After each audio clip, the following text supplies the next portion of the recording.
Y para hablar de este y otros temas, déjeme saludar al maestro Daniel Marmolejo, documentalista, analista y sobre todo amigo de este espacio, a quien saludo con mucho gusto siempre, con mucho agradecimiento.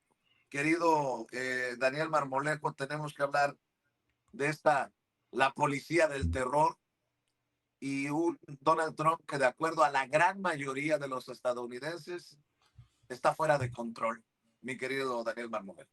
Querido Vicente, qué gusto saludarte y a toda tu extraordinaria audiencia en un día más de luto en Estados Unidos que genera una consternación internacional, porque lo que menos esperábamos es de que un país de derechos, de justicia, de leyes, que también ha sido ejemplo en muchas cosas para el mundo, y eso hay que dejarlo muy claro, con una democracia constitucional, tenga una policía paramilitar.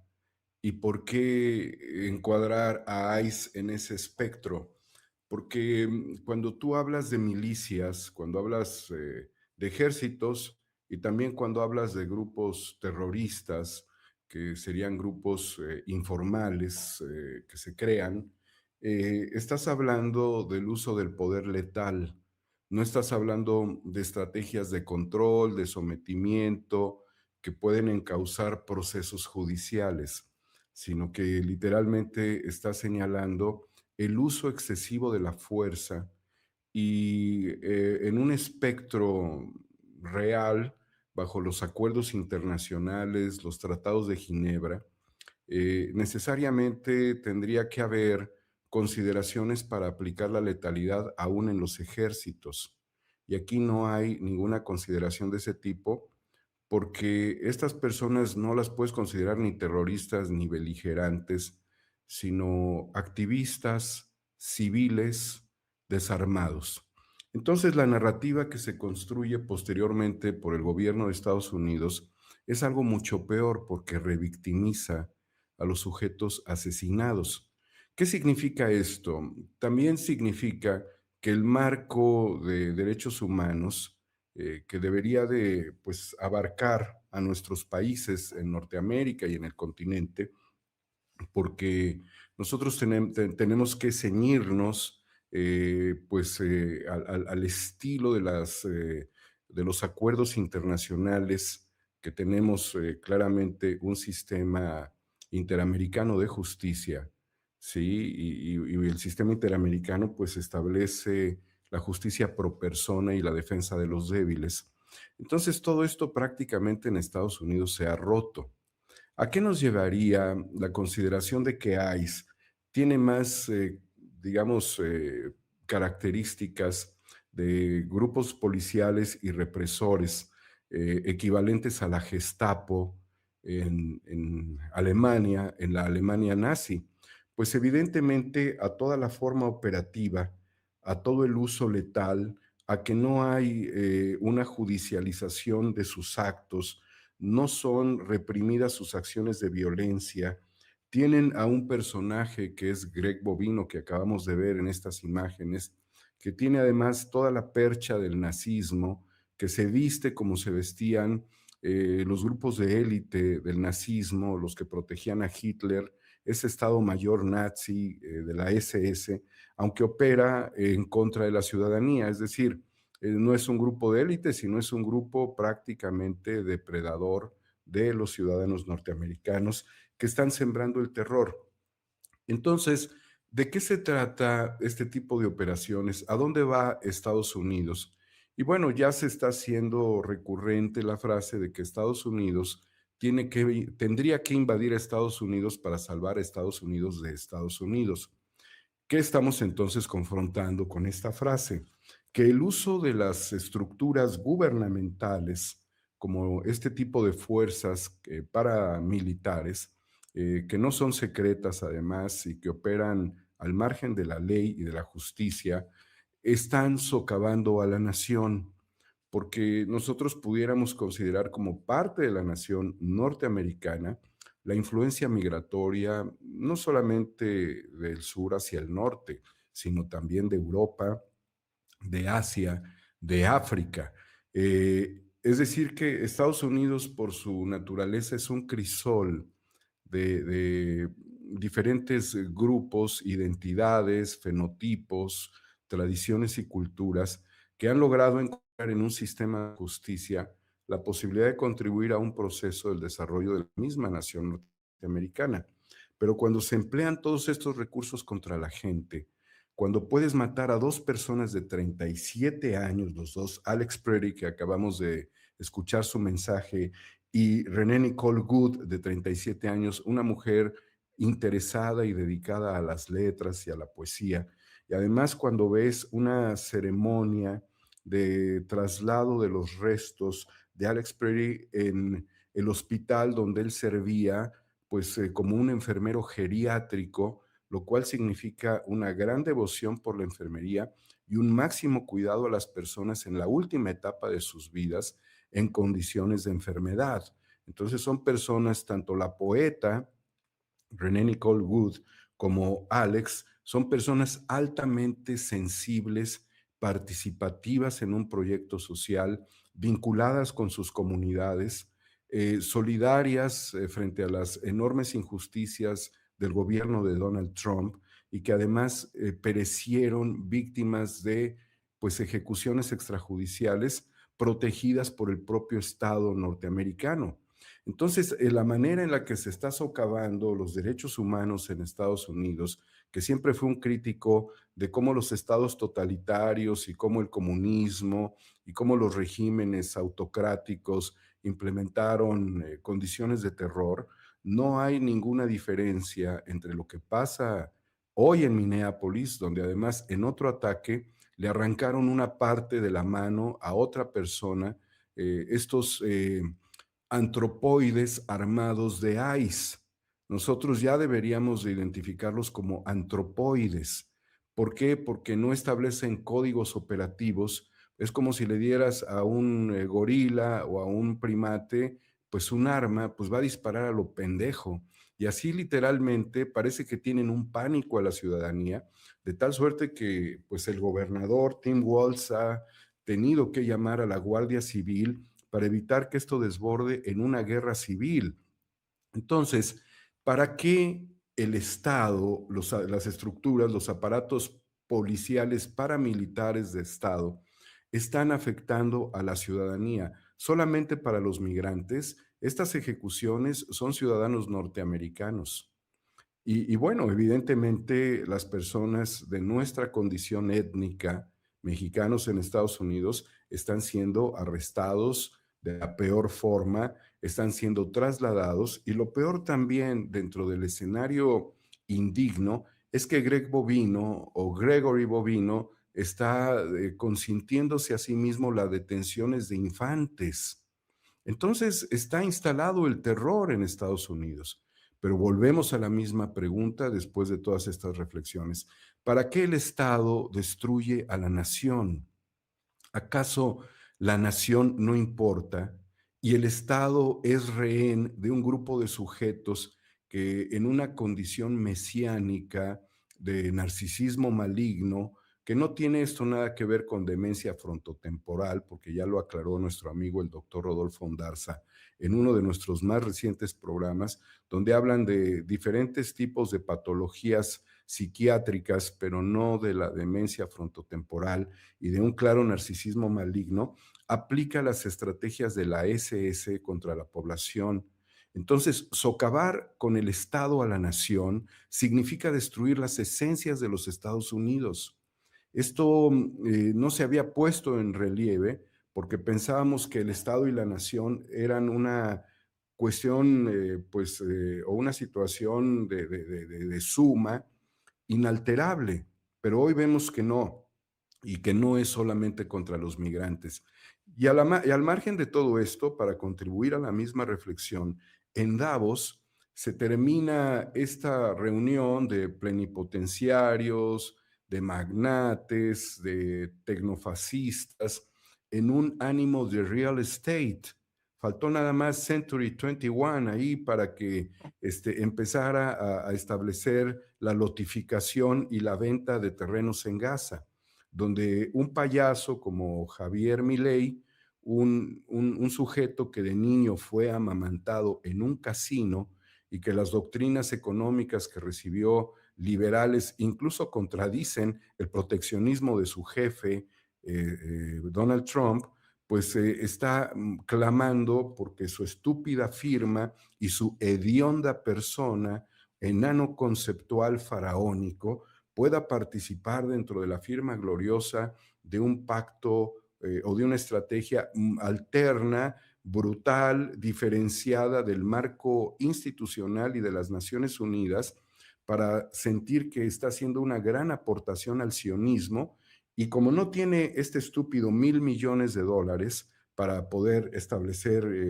pues su firma bajo un acuerdo de membresía, va a ofrecer el control del puerto de Ushuaia, el puerto más austral del mundo, para que pues seguramente Estados Unidos pueda operarlo. Entonces, el asesino de patria, Javier Milei, forma parte de este acuerdo pacificador, donde vemos a muchos tiranos reunidos juntos. O sea, estos que se dicen y que se han proclamado como la Liga de la, bueno, Trump, de esta Liga de la Democracia que quieren llevar a todo el mundo, literalmente pues son autócratas. Así que no hay manera de encontrar una salvación del mundo, y tampoco tenemos una fuerza protectora y liberadora de la humanidad en un organismo supraordenado creado a partir de la Segunda Guerra Mundial, como es la Organización de las Naciones Unidas. Bajo todas estas condiciones, así como la ciudadanía norteamericana está totalmente desprotegida ante las acciones de los antropoides lujuriosos armados de ICE, la humanidad tampoco tiene posibilidad de resistir toda esta andanada de estupideces que ni siquiera pasan por un control, por un orden institucional de tipo internacional, y donde están haciendo lo que quieren, y ahí está el objetivo de Groenlandia. Claro. Finalmente, querido Vicente, ¿para qué serviría Groenlandia? Groenlandia no solamente son sus tierras raras, no solamente es que se pueda convertir en un vergel a partir de los deshielos del Ártico. Fíjate cómo van por el control del Ártico y van por el control de la Antártida, con Ushuaia. Es estos dos extremos, el norte y el sur, con reservas de agua, con tierras raras, con petróleo, con tantas cosas. Pero el objetivo yo creo que es otro. Es el primer ensayo de un Estado-nación artificial. El Estado-nación artificial o Estado-nación sintético, o ni siquiera nación, simplemente Estado sintético tecnofascista, sería el modelo de sustitución de los estados nacionales como México, como Estados Unidos, como Francia, como todos ellos. Entonces, es un ensayo colonialista y es una práctica colonialista en un primer momento, y después de la práctica colonialista, que más que un ensayo sería una práctica, por lo que acabamos de ver en Venezuela, sería el reservorio de capitales más lujuriosos de la tierra, donde trasladarían en el gran paraíso fiscal que se convertiría Groenlandia, en el gran centro de la lujuria y del juego, que superaría infinitamente a Las Vegas, en el lugar en donde se harían los lavados de activos más grandes de la humanidad.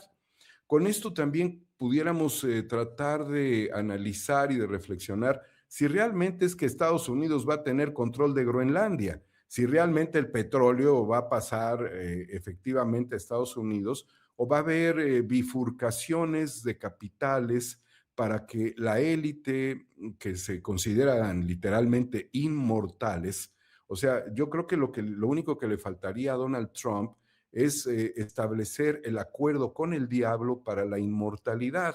Una lógica muy parecida a la del Fausto de Goethe, donde Fausto le entregó su arma al diablo, su alma al diablo, ojalá y las armas, ¿no? Entregó su alma al diablo a cambio de la sabiduría, y el diablo jugó muy radicalmente con él. Yo creo que Donald Trump se siente superior al diablo, y lo único que estaría buscando sería una negociación para la inmortalidad. Entonces la humanidad estaría siendo socavada con el ejemplo de Gaza, bajo la reflexión de lo que pasa en Gaza, pasa en tu casa.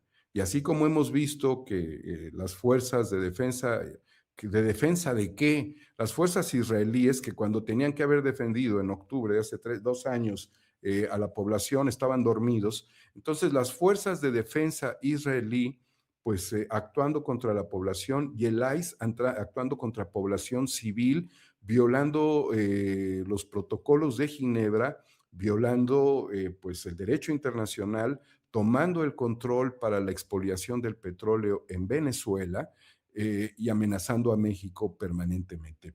Entonces es un estado crítico de alerta de la humanidad, donde como pudimos reflexionar la semana pasada, el baño de drones, de 91 drones sobre la residencia de Trump, ponía en riesgo también la estabilidad planetaria con la posibilidad de que Donald Trump, perdón, de que Putin activara alguna bomba nuclear y que Donald Trump se diera cuenta de que también hay operaciones donde él no tiene ningún control de lo que sucede, pero que hay operaciones de inteligencia que llevaron pues esta estrategia de bañar de fuego la residencia del presidente Vladimir Putin.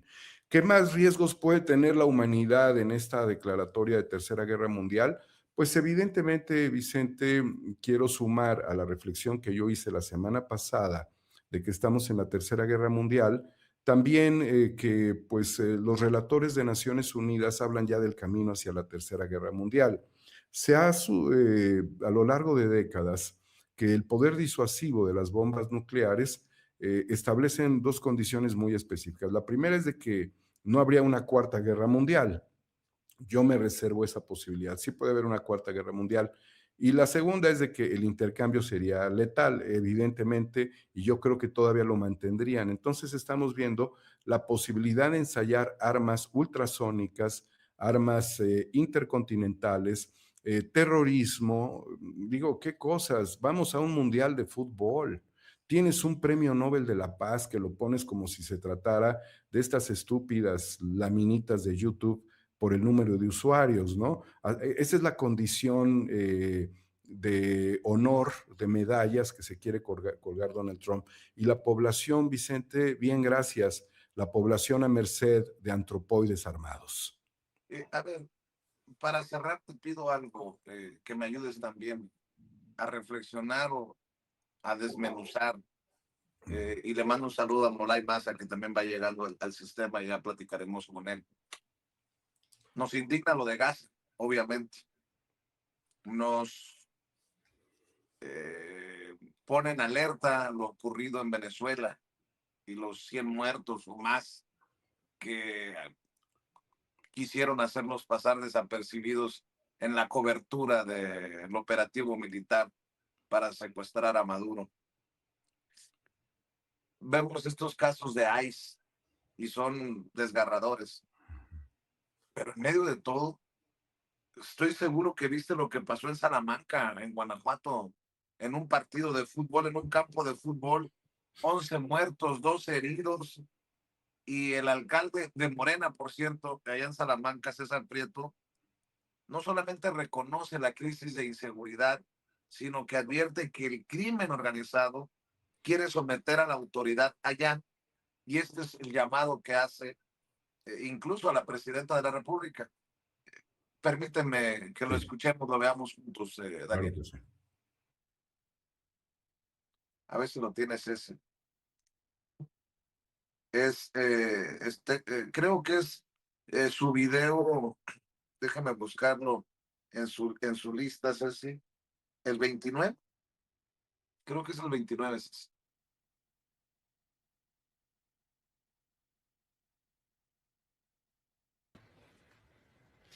A la ciudadanía en general, hace unas horas se reportó un lamentable y cobarde ataque en la comunidad de Loma de Flores, en el cual perdieron la vida 11 personas, 10 en el lugar y una persona más en un nosocomio, y se encuentran 12 personas heridas, entre las que están una mujer y un menor de edad.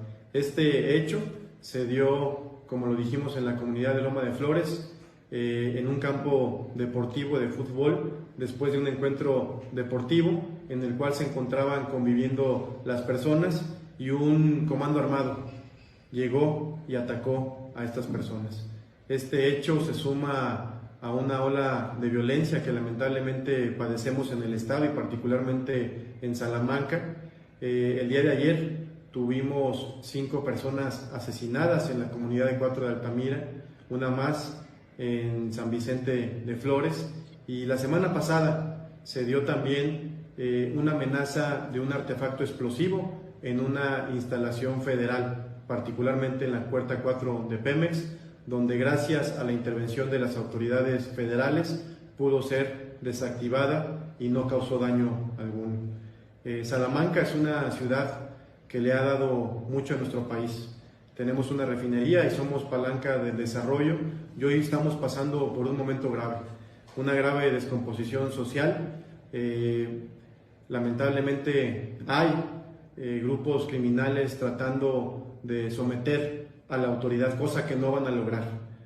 Por eso hacemos un llamado a la ciudadanía a que hagamos la parte que nos corresponde, porque no solamente es un tema de policías, es un tema también de valores y de evitar involucrarnos en adicciones, en temas que nos puedan generar un problema a nosotros o a la gente que queremos. Ya las autoridades federales hemos tenido comunicación con el secretario de Seguridad del Estado, con el fiscal, con la Secretaría de Seguridad y Paz del Gobierno de México, quienes están colaborando, y en conjunto daremos apoyo a las familias de las víctimas de este terrible ataque. Quiero reconocer que hemos tenido el apoyo tanto de la Federación como del Estado, como nunca se había tenido, y por eso aprovecho para hacerle un llamado a la Presidenta de la República, a la doctora Claudia Sheinbaum, a la gobernadora, para que nos apoyen a poder recuperar la paz, la tranquilidad y la seguridad que merecen las y los salmantinos. Es una tarea conjunta, vamos a salir adelante y se va a dar con los responsables. Te decía que me ayudaras con tu reflexión, Daniel, porque Sí, desde México, insisto, nos han conmovido, nos han enojado imágenes de otras partes, ¿no? En momentos en que la gente de a pie sale a marchar por lo que está ocurriendo en Estados Unidos en diferentes partes.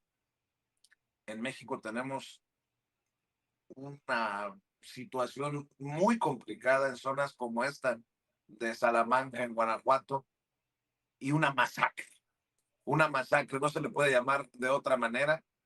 Y si bien es el crimen organizado y no es el gobierno, las autoridades, como el caso de Estados Unidos, pues la gente está con el Jesús en la boca. ¿Cómo entender todo esto? mira, Vicente, estamos hablando de violencia estructural a nivel global y estamos hablando también de guerras civiles y de luchas por territorios de manera informal, de manera formal, pero todo esto configura un escenario del terror. Si bien nosotros no aceptamos algunos conceptos y criterios por protección a nuestra propia soberanía, pero cuando profundizamos en este nivel criminal, ¿a quién le sirve matar a 11 personas en un estado de la República que además ha sufrido muchísimo? ¿De parte de quién? ¿Desde dónde? ¿Con qué objetivos? ¿Por qué esa población en un campo de fútbol?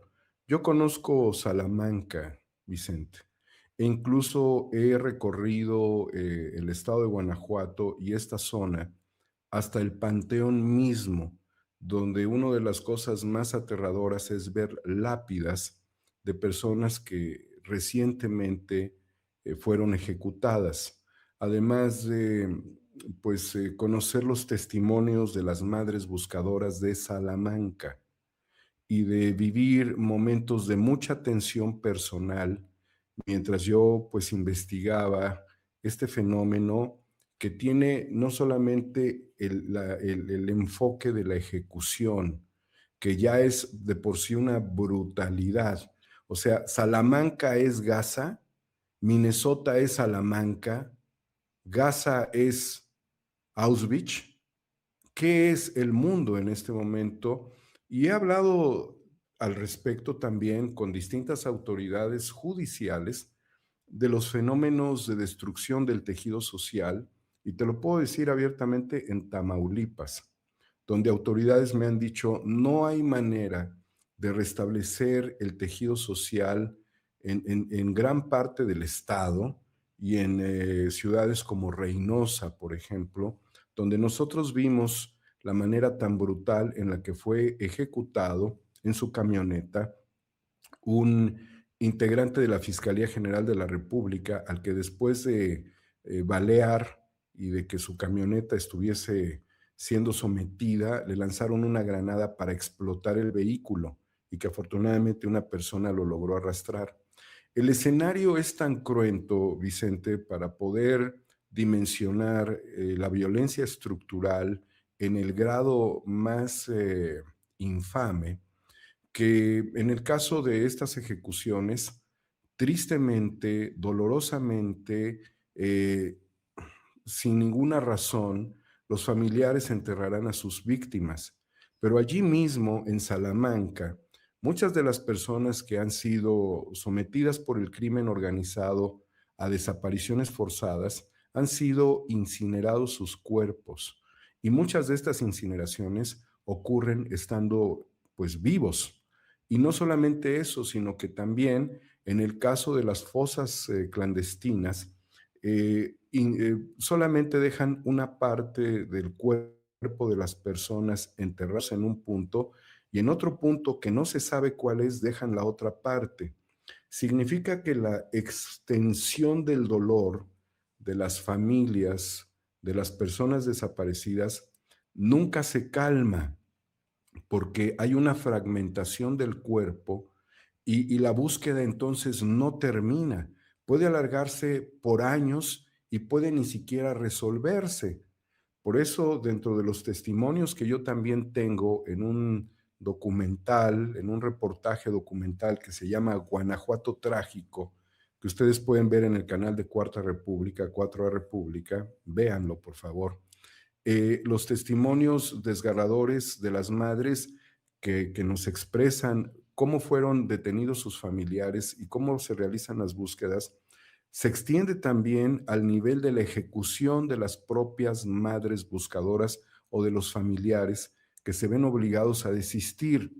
Así tristemente llegué en Guanajuato, en Celaya, en este caso, a la tumba de Teresa Maguellal, una madre buscadora que perdió a su hijo, que se dedicó a buscarlo, que formó parte de estos grupos organizados y que desgraciadamente fue ejecutada por las mismas estructuras criminales que son evidentemente las que están perpetrando estas acciones y que no están distantes del asesinato y de la incineración de una familia de traductores de lenguaje de señas en Morelia esta misma semana, o de las desapariciones que se pueden dar en otros lugares, como en la zona de La Jusco, en el sur de la Ciudad de México. Entonces, esta violencia estructural, ¿a quién diablos le sirve? Pues solamente le sirve al diablo, Vicente. No sirve asesinar personas en un campo de fútbol. Y también entrevisté a jóvenes que se lograron salvar de una ejecución del crimen organizado, donde uno de sus compañeros de juego fue ejecutado y donde el baño de balas fueron de más de 300 impactos sobre jóvenes. ¿A qué diablos les sirve, a quién o a cuál diablo les sirve este tipo de masacres? ¿Vienen perpetradas desde el exterior? Yo puedo teorizar al respecto, Vicente, porque es una zona de influencia de las empresas 500, porque esto pasa sobre la población civil y no sobre los expatriados que desarrollan actividades de tipo ejecutivo, de tipo de dirección en las compañías de la región. Esto se trata realmente de generar un despoblamiento. Y si tú analizas lo que se ha hecho en Gaza y que se pretende un real estate, es un despoblamiento y es un despojo, que son los grados más altos de la estrategia quíntuple D, que empieza con la desracionalización de la conciencia. ¿Por qué los antropoides de ICE operan de esa forma? Porque no tienen conciencia, están desracionalizados, no tienen ni siquiera métodos operativos de sometimiento. ¿Por qué las fuerzas de defensa israelí atacan? Porque hay una cultura de la violencia en Israel. Particularmente allí, porque desde muy chicos los enseñan a violentar y a ver como despreciables a los otros. ¿Por qué se actúa de la misma manera con el desprecio a la vida en Salamanca, Guanajuato, en Michoacán? Ha sucedido en Zacatecas, sucede en Jalisco, lo pudimos ver con este rancho de entrenamiento, que si no era un campo de exterminio, era un campo donde quien no estuviera, pues se lo echaban. No tenía que ser masivo. No se trataba de matar a medio mundo, se trataba de adiestrar a sicarios. ¿Y por qué vemos todavía en las terminales de autobuses operaciones, obviamente, de pues, contratación de jóvenes como empleados de determinada empresa inexistente que son llevados y sometidos por el crimen organizado? Entonces, debido a todo lo que ha significado la relación con Estados Unidos, debido a lo que ha significado la expansión del narcotráfico, donde yo le preguntaba a nuestro amigo el doctor José Carlos Arias que nos dijera cuánto equivaldría si se hiciera hoy un arqueo de la banca mundial, la cantidad de activos del crimen organizado y del terrorismo. Él me decía, pues al menos puede estar entre 100,000 a 300,000 millones de dólares. Y entonces, si esos montos se están lavando, pues no hay un interés en que se acabe el narcotráfico. Lo que sí hay un interés es de decantar las zonas operativas del crimen organizado en favor del gran lavado internacional. Por eso el real estate de Davos es parte de la misma lógica. Desracionalización de la conciencia, desindustrialización, despoblamiento, despojo y bueno, vamos a implantar otro sistema. Entonces, nada de esto, y te lo voy a decir por qué. Porque finalmente todos estos brazos, como el brazo operativo que perpetró la ejecución de Carlos Manso, ¿sí? Son serviles a poderes supraordenados, son sus criados. Y aunque sabían que no les convenía matar a Carlos Manso, ejecutan a Carlos Manso porque son órdenes supremas y además les pudieron haber puesto ahí, no sé, $500,000 solamente para demostrar de dónde viene la orden. No porque criminales locales pensaran que Carlos Manso, que se dedicaba a ser bastante mediático y en sus operativos locales con gente dedicada al crimen en un determinado nivel, pero no estamos hablando del gran narcotráfico ni mucho menos, sino a ciertos niveles de operación en donde tienes halcones en motos, narcomenudistas. Ese era el interés de Carlos Manso y estaba bien, pero no tuvo capacidad de operación. La prueba es de que estaba totalmente infiltrado por sus propios ejecutores. O sea, tenía gente que se dedicaba a consumir drogas de su núcleo duro. Entonces, él que creía que estaba haciendo lo correcto, no estaba haciendo lo correcto porque no tenía ni siquiera capacidad operativa de protección y de seguridad. Y cuando llegan las fuerzas federales, los ponen a nivel perimetral, pero no los pone a nivel nuclear. Entonces, pero el caso de Carlos Manso es muy distinto a las reflexiones que está haciendo el presidente municipal de Salamanca. Él está llamando de manera muy efectiva a las autoridades federales. Está acompañado, está custodiado por fuerzas del Estado, fuerzas de defensa. Él está sumamente preocupado por lo que está sucediendo en Salamanca. Es tristísimo lo que está, porque además te encuentras con el árbol afuera del templo, de la iglesia, en donde están los rostros de todas las personas que no han aparecido, Vicente. Son árboles que no tienen esferas, sino que tienen fotografías de personas desaparecidas. El que este alcalde valientemente confronte esta realidad nos obliga también a señalarle a los alcaldes que el trabajo de la reconstrucción de tejido social es muy grande. Definir que las organizaciones criminales han estado al servicio de los Estados Unidos, quienes los arman y quienes les compran las drogas. Establecer la consideración de que el despoblamiento y el despojo son consideraciones muy prácticas del fenómeno neoliberal extremo en el que se está llevando para generar un control del crimen sobre las sociedades, ¿sí? Y establecer muy claramente líneas de acción en cuanto a seguridad estructural, seguridad sistémica y seguridad personal que deben de tener los alcaldes para sí mismos y para la sociedad, para el pueblo. No queremos que sea tocado ningún alcalde, ninguna autoridad. Por eso yo propuse los jueces sin rostro, Vicente, que aunque pudiera ser mi propuesta, mi iniciativa criticada, ¿qué pasa cuando un juzgador tiene en su haber a 5 grandes capos del crimen organizado y que él tiene una familia y vive pues sometido? Porque evidentemente cuando un juez se encuentra frente a un criminal y le va a dictar su sentencia condenatoria al comprobar su culpabilidad, recibe un mensaje en su teléfono celular y al abrir el teléfono celular vienen las fotos de sus hijos. Pero vienen las fotos de sus hijos ahora mismo, vestidos como él los dejó en la mañana para que se fueran a la escuela. Entonces así no puede haber una operación real de la justicia.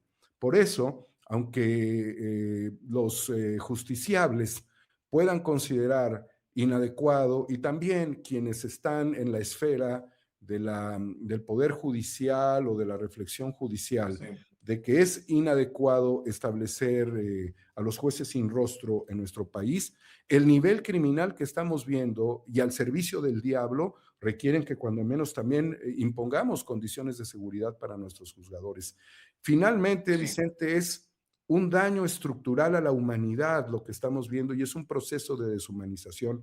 Yo creo que la humanidad no siempre ha avanzado evolutivamente y la 4T tiene la obligación de tener alcaldes bien perfilados, bien entrenados, muy ágiles, muy habilidosos, ajenos al interés particular, como hemos visto también alcaldes que dejan muchísimo que desear en cuanto a la relación y a la imposición de sus intereses y privilegios por encima del pueblo, porque aquí son todos, no es uno ni es el otro, son todos y debe haber para todos la seguridad, no para una persona. Así que esta naturaleza de pues, ejercer el poder con gallardía, pero con inteligencia, requiere el acompañamiento político y de las autoridades. Es muy lamentable y creo, Vicente, que fue muy oportuno que expusieras hoy también la realidad del alcalde de Salamanca. Nosotros no solamente debemos enviar mensajes de solidaridad, a veces no trascienden los mensajes de solidaridad. Yo he estado en Salamanca, yo celebro que haya un cambio, que haya salido el fiscal Samarripa de Guanajuato. Celebraría mucho que hubiese una limpia del Poder Judicial, pero también tenemos violencia, y te lo debo de decir abiertamente, en otros niveles, en otros estados de la República, y te voy a decir, Puebla para mí es un foco rojo de la delincuencia, ¿eh? Puebla para mí es un estado que tiene todos los días índices de violencia, de robo, de secuestros, de ejecuciones en los propios domicilios de las personas, de desapariciones, creo que está entre los primeros lugares de desapariciones de infantes. Entonces es un llamado a los gobernadores, es un llamado a las secretarías de seguridad pública de los estados, es un llamado a la Secretaría de Educación Pública, es un llamado a la coordinación ciudadana, es un llamado a toda la población para extender los vínculos de protección, de autovigilancia y también de exigencias al Poder Judicial para que los que delinquieron, secuestraron o asesinaron, desaparecieron. La desaparición y el secuestro no es lo mismo. En el secuestro hay una negociación y lo que estamos viendo es desapariciones donde no hay negociación. Las masacres como la que acaba de suceder y otras tantas más que tristemente estamos dando cuenta, no puedan continuar. Requiere mucho apoyo las instituciones y también señalar, como yo lo hice en su momento, no lo quise hacer público, Vicente, pero yo informé en su momento al comandante de la Guardia Nacional del control que estaba teniendo una parte, si quieres, no muy grande, de una comandancia de la Guardia Nacional en un estado de la República por criminales. Y yo, que respetaba y respeto y respetaré mucho al presidente Andrés Manuel López Obrador, consideré que era necesario establecer y pedí una comunicación directa con el comandante de la Guardia Nacional, a quien le di parte y le mostré videos de las personas que estaban siendo, pues digamos, adquiridas a Sí. través de canonjías por el crimen organizado en un estado central del país. Y el otro factor dentro de todo esto, porque no lo debemos dejar pasar, Vicente, es el huachicol, que en muchos estados y donde los índices son más altos, son gobernados por Morena. Así es que este delito federal necesita la contribución estatal y necesita que la contribución estatal hacia el apoyo federal suprime el huachicol en estados del país donde el huachicol está desbordado. O sea, con esto, Vicente, hablamos de violencia, de inseguridad, de daños estructurales, de gorilas formales y gorilas informales, de antropoides armados, y desgraciadamente de la desracionalización de la conciencia que viene desde los encumbrados en el poder, que Sí. protegen las acciones criminales y desgraciadamente también de quienes tienen armas y las detonan contra la población civil, Vicente. Daniel Marmolejo, tus redes sociales. 4A República, Homo Ex Novo. Le agradezco a Molay Maza que me haya cedido algunos minutos para poder reflexionar al respecto, Vicente. Y aquí estamos porque nuestro objetivo es dar una batalla por la República. Res publica non dominetur, lo que es público no es privado. Avancemos en soluciones profundas para el daño estructural que nos ha dejado el neoliberalismo. Te mando un abrazo. Muchas gracias, Daniel Marmolejo. A tus órdenes, Vicente. Cuídate Porque mucho. además debo de decir que estos análisis que hacen Daniel Marmolejo, Molay Maza, no son fáciles. Son temas complicadísimos. Porque, híjole, lo que está ocurriendo no es gracioso ni bello. Vean lo que está pasando en Estados Unidos. Y si Donald Trump no fildea bien la pelota, se puede venir algo peor en un país en el que hay portación importante, legal, de armas de fuego, que no las quiere Donald Trump que se usen para defender los vecindarios de la propia autoridad. Y lo que está pasando en México, pues obviamente no podemos cerrar los ojos. Hay que también exigirle a los gobernadores, en este caso a la gobernadora del PAN,